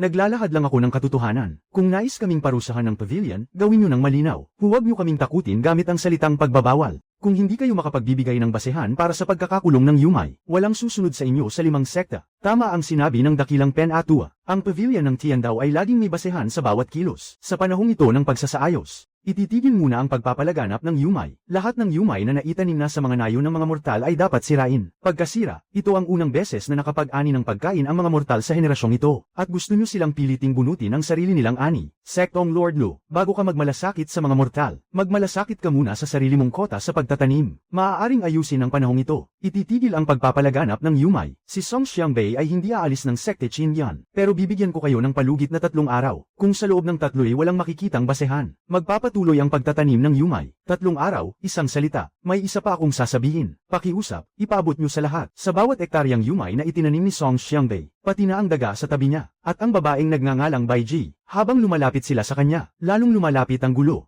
Dapat ay matalino ka para intindihin yan. Ginagamit mo si binibining Baiji, at ang isang daga para takutin ang mga tao. Kailan pa naging ganito ang pavilion ng Tiandao? Ang pavilion ng Tiandao ay laging ganito. Tapos na ang 3 araw, walang basehan. Magpapatuloy ako sa pagtatanim ng Yumai. Simula ngayon, ang sekte Qindian ay magtataguyod ng pagtatanim ng Yumai sa mga nayo ng mga mortal. Kami rin ang magtatanim ng Yumai sa lupain ng sekta. Hindi na namin kailangan ang kota nila. Ang pagtatanim ng palay sa sekte Qindian ay hindi nakadepende sa pavilion ng Tiandao, kundi sa lupa, sa tubig, at sa tao, para mabusog ang mga mortal, kaysa sa mga pesteng spirito. Tatanim tayo, Xiangbei. May bagay na dapat ko na yatang sabihin sa iyo. Sabi ng immortal sa panaginip ko, ang sekte Qindian ay magkakaroon ng malaking kapangyarihan, at tiyak na babaguhin ito ang mundo sa hinaharap. Akala ko dati ay panaginip lang yun, hanggang sa hardin ng mga halaman, ay nakapagpatubo ka ng 10 metrong dandelion, nailigtas mo ang 9 na ugat ng ginseng sa sekte Qishao, at muling binuhay ang Yumai, kaya ang taong tinutukoy ng immortal ay ikaw. Narinig mo ang sabi ng dakilang Pen Atua, naniniwala ako at susuportahan kita. Boss, kahit hindi ko alam kung ano ang ibig sabihin ng immortal, o kung ano ang mission mo, ang pagbabago ng mundo, alam ko ang isang bagay, magtanim ka lang ng binhi, ako na ang bahala sa pagbubungkal ng lupa, hayaan mo yung grupo ng pavilion ng Tiandao na mag-ingay, walang sino man ang makakatapak sa lupaing ito, hindi titigil ang pavilion ng Tiandao. Hindi makapaglalabas ng basehan si Shen Chen, papalitan lang nila ng iba ang mga paraan, kung gayon, palipatan na lang natin siya sa sekte Qindian, sa loob ng sekta. Ko ay disipulo sa loob ng sekta, sa labas ng sekta, ang Yumai ay para sa mga mortal, pati ang pavilion ng Tiandao ay hindi dapat gumalaw sa mga mortal. Kaya pinipilit nilang pamwesto ang 4 na sekta. Dakilang punong guro, ang tinutulak ninyo ay ang buong sekte Qindian. Noong 3 taon na ang nakalipas, nang managinip ang immortal, sinunod ko na yun noon pa. Sige, hayaan ninyong lahat ng mortal ay makapagtanim ng Yumai. Kapatid Song. Naglabas ng anunsyo ang pavilion ng Tiandao kaninang umaga. Hindi nakapasa ang Yumay sa pagsusuri sa kaligtasan ng spiritual herb. Itinuturing itong mapanganib na pananim na parang ligaw na damo. Lahat ng nakatanim na Yumay ay pansamantalang ititigil ang pag-aani. Ang mga binhing hindi pa naitanim ay agad na ikukulong at itatago. Ang mga mortal na kusang nag-aani ng lampas sa takdang dami, ay parurusahan batay sa paglabag sa alituntunin. Magtatapat ng multa na 70% ng ani. Pagsusuri sa kaligtasan ng spiritual herb. Sino ang nagtakda ng ganyang alituntunin? Sinasabi sa anunsyo ng pavilion ng Tiandao na ito ay pinagsamang kautusan ng 5 sekta. Ipinapatupad na ito ng mahigit 1,000 taon. Noon, para lang ito sa mga spiritual herb. Ito ang unang beses na ginamit ito sa pananim ng mga mortal. Gaano katagal ang kailangan para sa pagsusuri? Sa normal na proseso, maghain ng aplikasyon, pumila, tapos hintayin ang pagsusuri sa aktwal na lugar ng tagasuri at maglabas ng dokumento. Pinakamabilis na 3 buwan. Sa loob ng 3 buwan, ang mga butil sa lupa ay mar-arrow na. Pagkalipas pa ng kalahating buwan, maaari ng mag-ani. Papalipasin pa natin sila ng 3 buwan. Ang butil ay mabubulok na sa lupa. Hindi lang mabubulok sa lupa at maaani ng wala sa oras, kundi lalabag pa sa alituntunin. Maltang 70%, ang 1 hektarya at 33 bahagi ng lupa ng mga mortal. 70% nyo nang ibibigay ninyo. Magkano na lang ang matitira? Sinasabi ko sa inyo, mga sekta ninyo, hindi ba pwedeng magbigay naman kayo ng kaunting konsiderasyon? Ang ingay naman ng kapatid ng Tiandao. Hindi pa ako tapos magsalita. Buti nga at nakasalubong siya ng matigas na kalaban. Ang kinakain niya ay matibay ring buto. Pero sinong nagsabing ang mga mortal ay dapat ding yuhin lang at apihin? Iyon ang alituntunin ng mga daga. Tapos na, wala na, pero pahingalin mo muna ako sandali. Bantayan mo muna ang mga taniman para sa akin. Ako ang pupunta kay dakilang punong guro. Ano naman ang silbi kung sila huwang ang hahanap kay dakilang punong guro? Ako ang makikipagtalo sa dakilang punong guro. Gusto ko talagang makita kung sino ang nagsabi na ligtas ito. Nakita mo na rin ang anunsyo, walang safety check ang Yumay, at lahat ng nakatanim ay pansamantalang titigil ang pag-aani, at ang hindi pa naitanim ay ikukulong at itatago. Sino ang nagsabi na balido ang safety check na ito? Pinagsamang kautusan ng 5 sekta. Ang pagsusuri sa kaligtasan ng spiritual herb ay dapat isagawa ng isang taga-sur ang may hawak ng token. Ang kwalifikasyon ay kinikilala ng 5 sekta na magkasama. Nasaan ang orihinal na dokumento ng alituntunin? Nasa pinakamababang palapag ng silid-aklatan, nakapatong ang mga lumang record sa loob ng 1,000 taon. Gusto kong makita ang orihinal na dokumento. Kung ganoon, tara na. Nahanap ko ang 10 artikulo.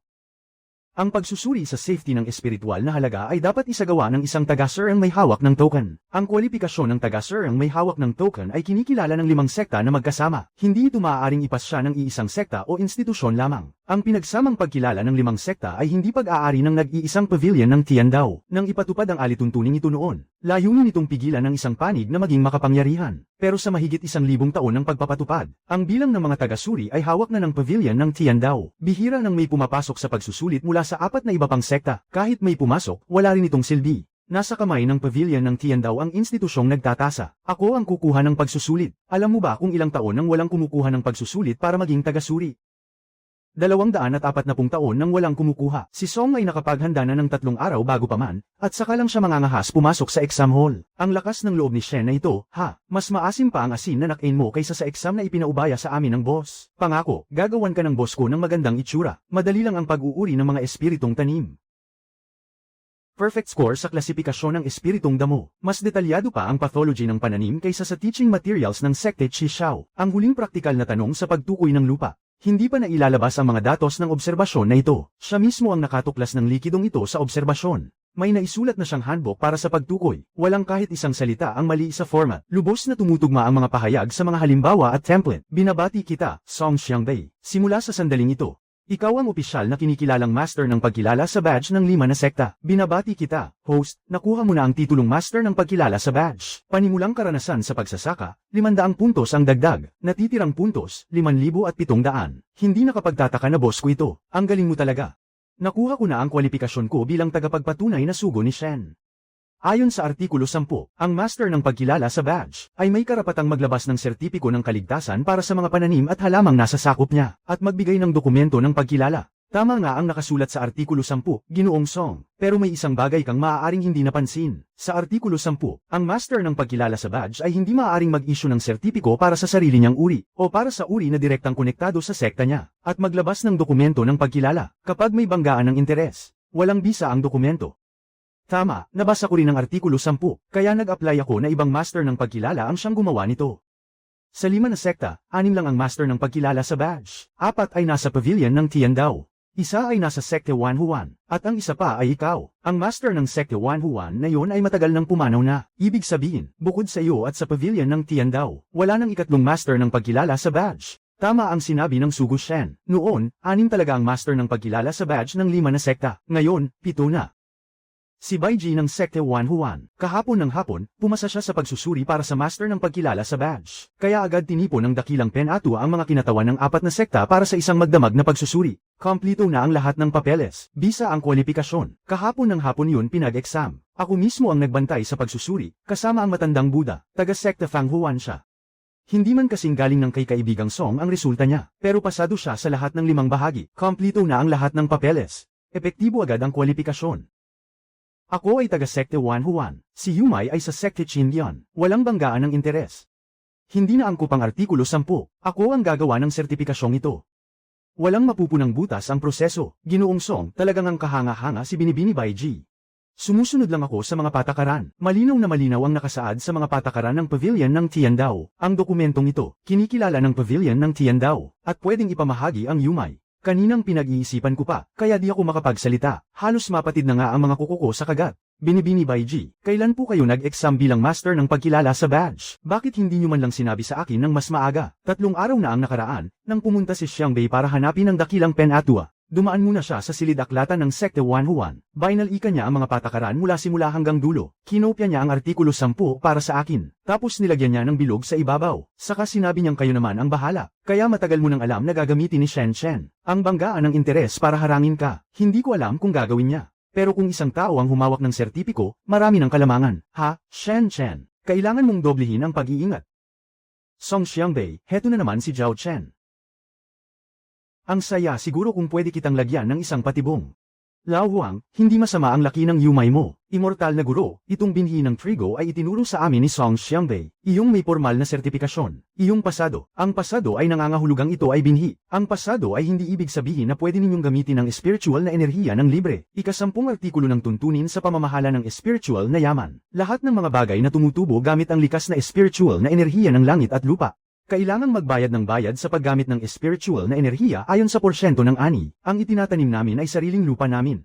Sa inyo ang lupa, tama, pero ang spiritual na enerhiya sa loob ng lupa ay hindi sa inyo. Hatiin sa 7 at 3. 7 sa 10 bahagi ng isang munang lupa, 300 jin, 200 at 1 jin. Sinong makakain yan? Noon, ang itinatanim ninyo ay halo-halong butil. Ang sinisipsip ay karaniwang enerhiya ng tao, hindi kabilang sa jurisdiksyon.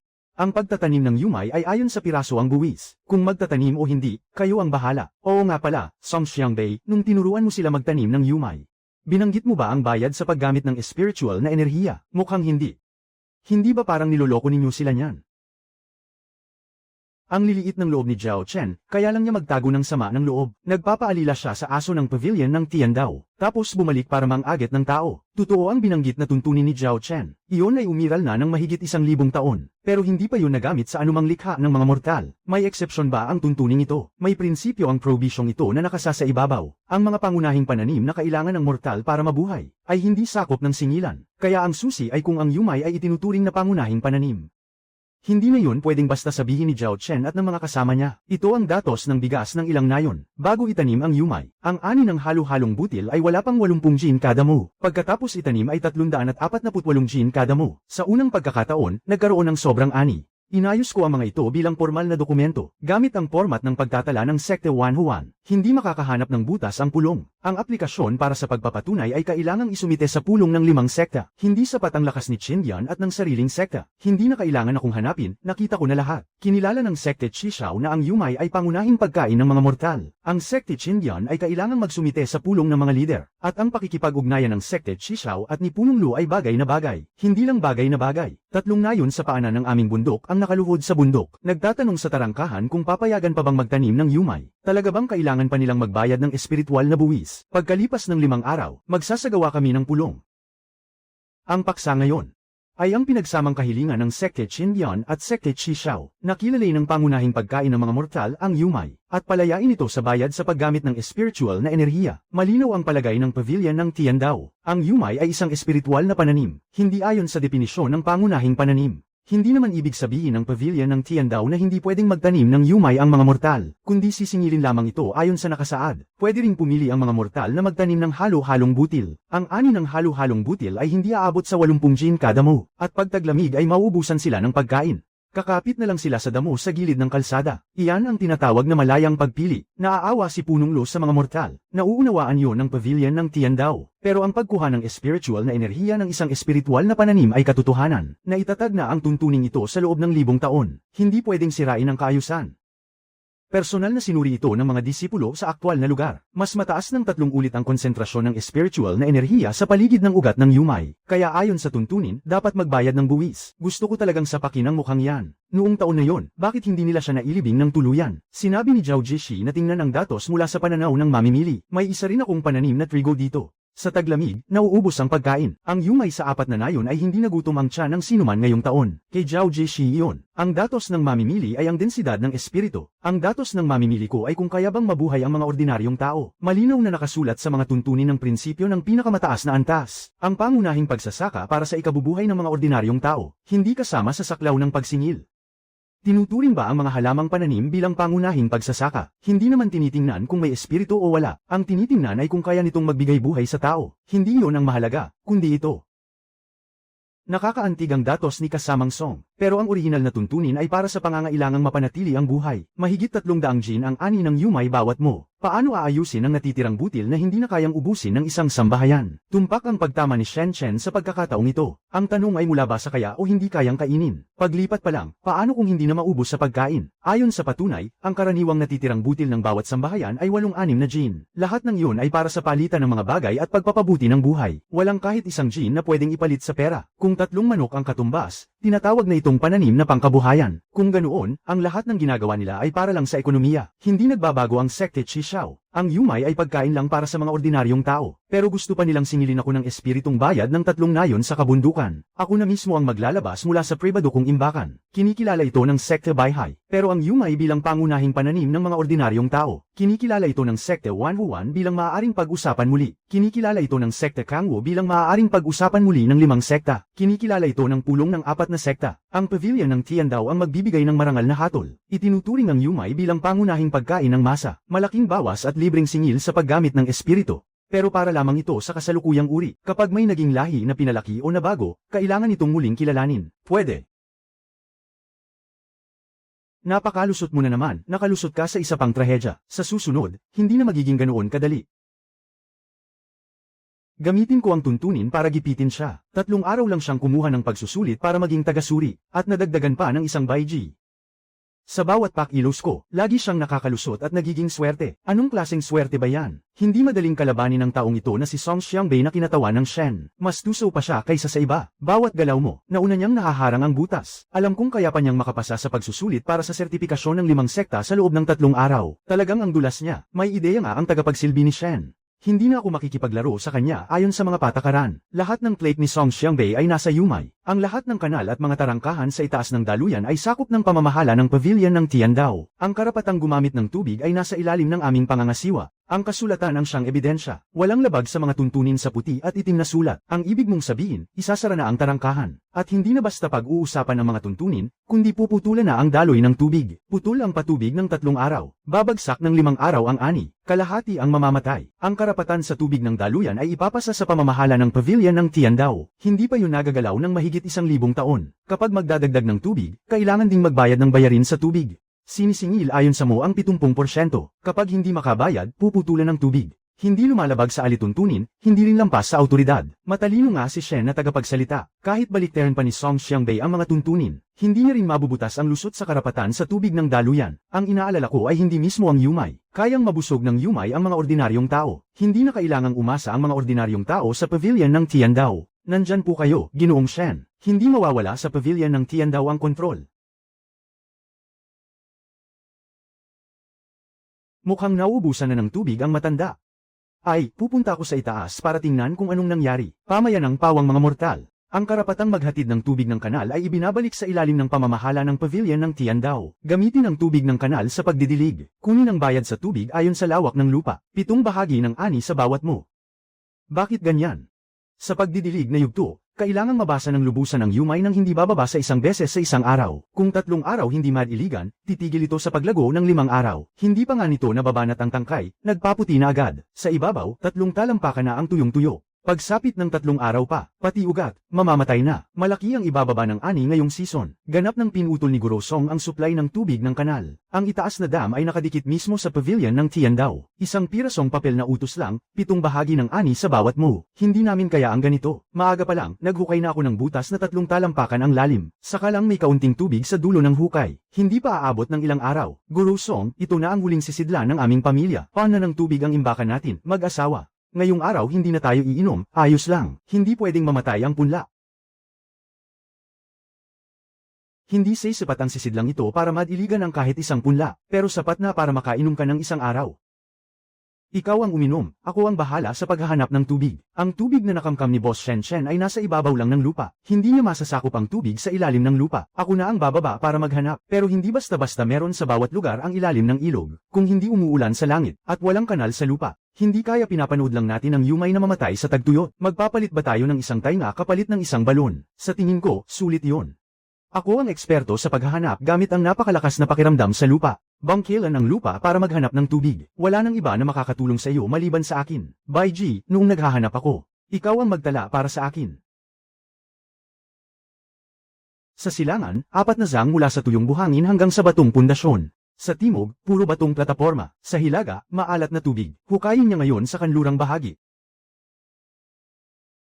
Nasa 7 na zang sa ilalim ang tubig dito. Ito ay buhay na balon ng ilog na nasa ilalim ng lupa. May narinig akong tunog ng agos ng tubig. Boss, kailangan ng 7 na zang dito. Hindi kayang hukayin ng mga mortal. Kailangan mo ng taong haatak sa inyo. Aji, pakiabot mo sa akin ang mensahe sa Sekte Kangwo at Sekte Chishao. Sabihin mong dumating sila bukas para tumulong. Ang hukay na 7 zang ang lalim ay hinahati sa 3 sapin. Sa unang sapin, diretso lang ang hukay. Ikalawang sapin, may patong na buhangin at bato. Gamitin ang pulbos na yelo na hinalo sa tubig para patigasin ang pader ng balon. Sa ikatlong sapin, hanapin ang pinakamanipis na bahagi sa ibabaw ng Dark River at batasin ito. Ang pinulbos na yelo ng Sekte Kangwo ang ihahalo sa tubig. Ibig sabihin, ang pader ng balon ay papatigasin ng pulbos na yelong hinalo sa tubig. Kayang mag-freeze ng 2 oras, sapat na yun. Pinakamapanganib sa sapin ng buhangin at bato ang pagtagas ng tubig. Kapag may tagas, guguho ito. Ipapahid ang pulbos na yelo sa ibabaw. Kaya nitong tumagal ng 2 oras nang walang problema. Lumihis ng 2 talampakan sa kaliwa. Ang pinakamanipis na bahagi ng itaas na takip ay naroon. Lumabas na ba ang tubig? Naamoy ko na ang amoy ng tubig. Lumabas na, matamis na tubig. Buhay na balon ng ilog. Sa kanluran ng nayong 3 li, palabas ang tubig ngayong tanghali, maaaring diligan ng Dark River. Sa 4 na nayon, magkakaisa ang mga disipulo ng bukirin ng 3 sekta para saluhin at bangkilan ito. Ang mga mortal sa balon, mga 200 ang bilang. Sa harap ng bahay ni Aling Nungsang, lumuhad ang marami. Sabi ni Song Xiangbei, walang mortal na luluhod kanino man. Kumalat na ang salitang yon. Pinutol ang tubig ng kanal ng ilang araw lang, at nakahanap na siya ng isang ilog sa ilalim ng lupa. Sa bawat kilos ko, nagiging malaswerte ang malas. Anong klaseng swerte ba ito? May isa akong mahalagang ulat sa ibaba ng utos ni Shen. Sabihin mo na ang mahalaga. Kung hindi mahalaga, lumayas ka agad. Naiinis na ako ngayon. Nakilala ng nakababang lingkod ang isang alagad ng loob ng Sekte Chishao. Sinabi niyang alam niya ang tunay na pagkakakilanlan ni Song Xiangbei. Anong tunay na pagkakakilanlan? Hindi tagamundong ito si Song Xiangbei. Ituloy mo. Sabi raw ng alagad, personal na inamin ni Song Xiangbei kay Bai Ji, na galing siya sa ibang mundo. Isa siyang researcher sa isang akademya ng agrikultura na nailipat dito dahil sa isang aksidente sa sasakyan. Pumasok siya sa dating katawang walang silbi. Nagtatagong malalim ang demonyong cultivador sa mundo. Palagi siyang lumilitaw sa anyo ng isang tagapagligtas mula sa ibang mundo. Taglay ang hindi maipaliwanag na espiritong lakas. Ginagamit ang paraan ng pagtatanim para lituhin ang isip ng mga tao, at guluhin ang kaayusan ng langit at lupa. Hindi ba't ito si Song Xiangbei? Ang balitang ito na hindi dapat lumabas ng maaga, kumalat ngayon. Pinaluhod niya sa harap ng lahat ang 200 mortal. Sa loob ng 3 araw, kumalat ito sa buong saklaw ng 5 sekta. Dapat gamitin ang dungis para ituro ang kabilang panig. Sa eskinita, kung sabihin lang ito, chismis lang yan. Pero kung sasabihin sa harap ng lahat sa pagpupulong ng 5 sekta, doon lang ito nagiging opisyal. Kapag pinakamataas na ang kanyang kasikatan, saka natin siya itutulak pababa. Doon lang ito lubusang matatapos. Tungkol naman sa alagad ng Sekte Chishao na nagulat. Ikaw na ang bahala sa kanya. Mahalaga pa ang kabing ito. Naiintindihan ko po, mahal na pinuno. Boss, kapag umakyat ako sa entablado, ano ba ang sasabihin ko? Paano kung makalimutan ko bigla? Sabihin mo lang, kumusta po sa lahat? Ako si Lao Huang. Ang kapal naman nun, hindi bagay sa mataas at marangal kong imahe bilang isang daga. Lao Huang, ikaw ba ang nakahanap ng balon na ito? Kahit wala kang sabihin, papalakpakan ka pa rin ng lahat. Batay sa pasya ng pulong ng 5 sekta, ang patubig ng Yumay ay pamamahalaan ng sariling administrasyon ng pamilihan ng mga mortal. May karagdagang pangangasiwa rin ng pavilion ng Tiandao. Hindi lang ako ang may iniisip tungkol sa balon ng paglilinis. Kumusta sa lahat? Ako si Lao Huang. Pinakamataas ang pagiging sensitibo ko sa lupa, bilang dalubhasa sa pagbungkal ng lupa at paghahanap ng mga uod, 3 li sa ilalim ng lupa at 7 zang na nakatagong ilog, kaya kung maamoy yun. Sa loob ng 4 na oras, nakabisita ko sa lahat ng direksyon. Hilaga, Timog, Silangan, at Kanluran. Sa huli, sa Kanluran ko narinig ang lagaslas ng tubig, pero ang kredito ay para sa lahat. Ginawa ko lang ang kaya kong gawin. Palakpakan lang naman nila ako, magaling din naman ako. Sa huling bahagi ng seremonya ng pagpupugay, mangyaring, ang Yumay na balon ng patubig, gawang kamay at dahan-dahan, dumating ng huli si Shen. Patawarin ako ng susray ng bisyo. Ang pangyayaring ito, Song Xiangbei, ay may kinalaman sa kaligtasan ng bawat isa sa kanila. Itinala ng Mo Yuan ang pundasyon ng mga demonyong cultivador na namumuhay bilang mga tagapaglakbay mula sa ibang mundo. Ipinasok ang sarili sa mundong ito. Taglay ang di maipaliwanag na espiritong lakas, sa paraan ng pagtatanim. Nililigalig ang isip ng mga tao, at ginugulo ang kaayusan ng langit at lupa. Sa una, isa lamang siyang walang silbing katawan, ngunit biglang nagkaroon ng pambihirang kapangyarihan.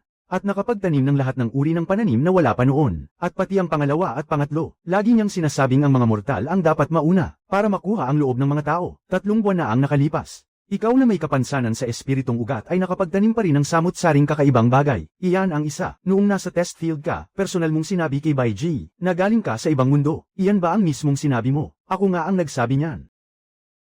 Maraming tao ang nailigtas ng kapatid na maestro. Paano magiging mangkukulam siya? Pero sa libro, wala namang mali kahit isang linya. Paano kung totoo nga? Kaya siguro mangkukulam na si Matandang Huang. Gusto raw tayong saktan ng immortal na maestro. Hindi ko alam.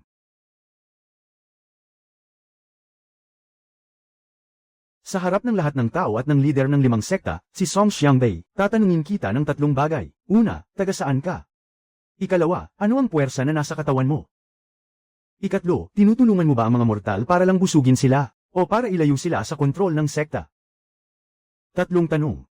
Isa-isa kitang sasagutin. Galing ako sa ibang mundo. Isa akong mananaliksik ng mga pananim sa Akademya ng Agrikultura. Ang taglay ko ay ang sistema ng pagtatanim. Binibigyan ako nito ng mga binhi at kaalaman.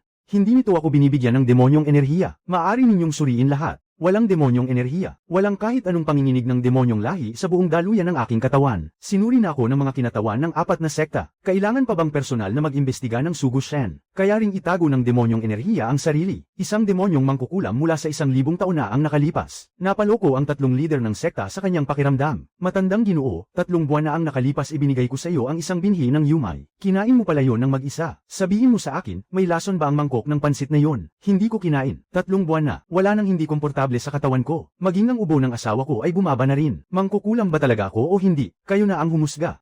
Ang Yumay ay itinanim ninyo. Ang balon ay kayo ang naghukay. Ang lugaw ay kayo ang uminom. 67 taon na akong nabubuhay. Kaunti lang ang pagkakataong makakain ako ng busog. Kung isa siyang mangkukulam, mas marami pang ganitong mangkukulam, mas mabuti. Mayroon akong 3 ektarya ng lupa. Ngayong taon, halos 1,000 kilo ang ani ko. Ang mga mangkukulam pa ang nagdadala sa akin ng pagkain.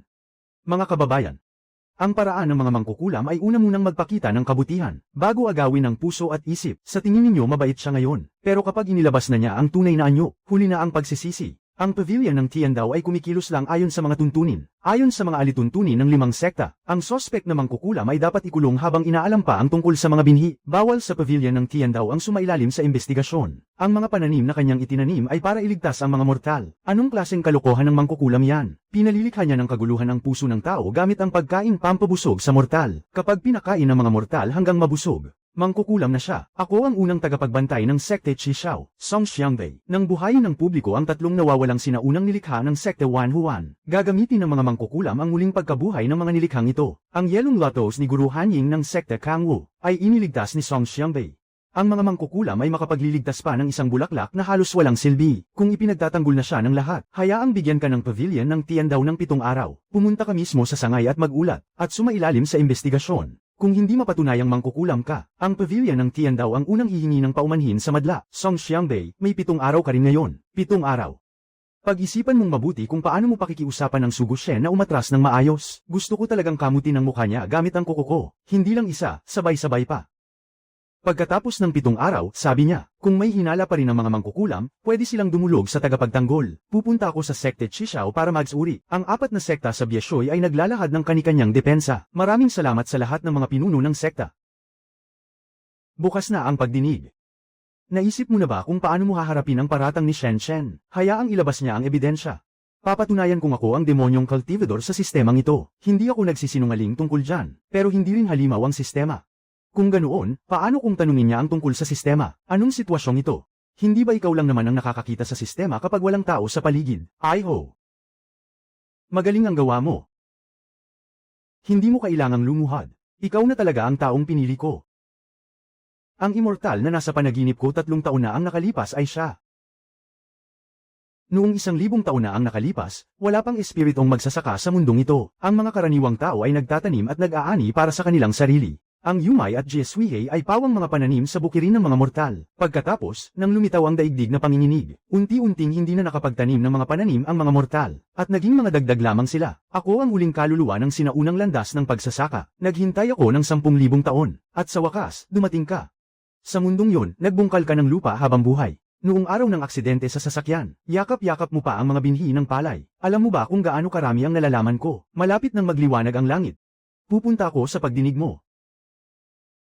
Sa pinagsamang pagdinig ng 5 sekta, si Song Xiangbei ay pinaghihinalaang gumamit ng demonyong kultibasyon at haharap sa pampublikong paglilitis. Kailangang alamin lang kung ang kanyang sistemang pangtanim ay isang halimaw. Song Xiangbei, manggahas ba ang sistema mo na humarap sa lahat para mapagkaisahang mapatunayan ng mga pinuno ng 5 sekta? 10,000 taon na ang nakalipas, tinawag ako ng mga mortal na Laoji. Ako ang kanyang sistema. 3 taon na ang nakalipas. Sinabi ng iyong panaginip na ang sekte Qindian ay magkakaroon ng isa na makapagtatanim ng halamang sumisibol hanggang langit. Siya ang tinutukoy. Nagtagumpay siya. Binaklas mo ng tuluyan ang iyong tadhana sa demonyong ganyan. 72 uri ng demonyong kultibasyon. Wala ni isa ang tulad ko. Walang sinumang demonyong cultivador ang nagtanim ng lupa, kaya hindi maisusulat ang sistemang pangtanim at pangtayo ng bakod. Nakita mo na bang muling nabuhay ang isang demonyong cultivador na nagligtas sa pagkaubos ng pagkain sa loob ng 10,000 taon? Nakita mo na bang isang demonyong cultivador ang isinusugal ang lahat ng kanyang kayamanan para ipalit sa mga binhi ng Jeswihei, para lang mabusog ang mga mortal? Sa loob ng 10,000 taon, kontrolado ng mga espiritong magsasaka ang lupa. Nawasak ang mga binhi ng mga mortal. Dumating na ang batang ito.